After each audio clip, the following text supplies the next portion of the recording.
Jamie, a great return to Rovers for you, a 35-24 victory at one of your old clubs. Your thoughts on the match, please? Yeah, I thought we set off pretty well. We went into a bit of a slump, a few back-to-back penalties and gifted them back into the game. And there's a quality side at home with Whitehaven and you can't keep giving them penalties and possession. And that's what happened at the first half. Then we came out second half and tightened up his defence and went on from there really, and that's what grinded out a winning end. How's it feel being back at Featherstone? Obviously started off your career here, you've been a few other places. How are you enjoying being back at Rovers? It's good to be back home. I mean, I've always had a dream of coming back to have one last bash at Featherstone before I retire, and it's what I expect. Good fan base. Fans are here again today. And it's just really good to be back, and I can't wait to get a few games under my belts and hopefully kick on in these playoffs.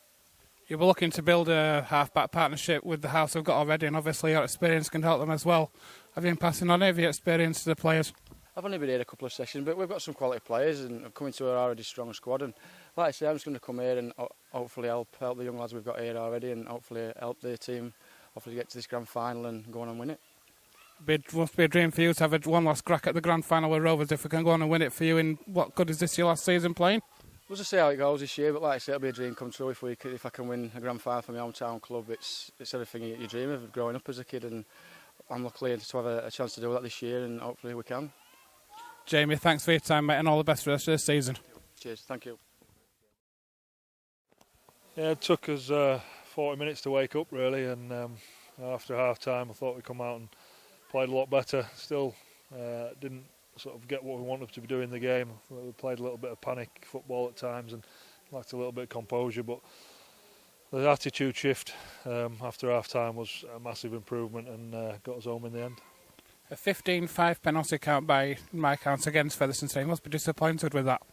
Yeah, I think it's just poor, and I don't think it's all to do with us. So I just thought there were some poor decisions out there, and we'll have a look at our own team and see what we can do on our own players, and we'll do what we can, and we'll minimise that penalty count if we can. But I'm just not sure 15-2's probably how it should have been.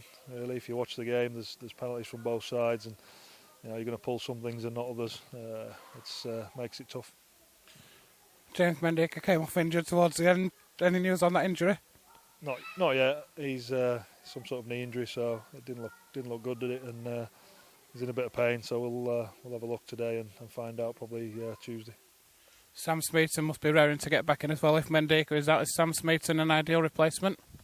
Well, I don't think he plays full-back, so he's not ideal, but we can put him in the centre. No, Sam's ready. Played a couple of games now in the 20s, so I'm sure he'll. No one wants players to get injured, but that's what you've got to wait for opportunities, and he'll take it if he's given it. Yeah. Looking ahead now, we've got another Cumbrian side back at Big Fella Stadium next week in Barrow. There, obviously, fighting relegation, if not already relegated. Your thoughts ahead of that? It'll be another tough game on it, and we need to be switched on. I think we turned up today, maybe prepared to coast through a game, and you can't coast through any game. And we got a bit of a shock in the first 40 minutes, even though we were running the ball well. It was reminiscent of Rochdale a few weeks ago. So defensively, we need to be a lot better.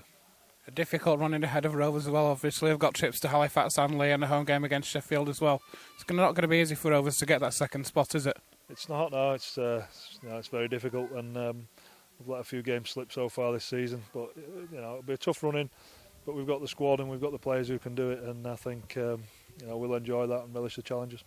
Andy, thanks for your time. We saw that Andy Ellis didn't re-enter the field in the second half. Was there any reason behind that? He was struggling with an injury?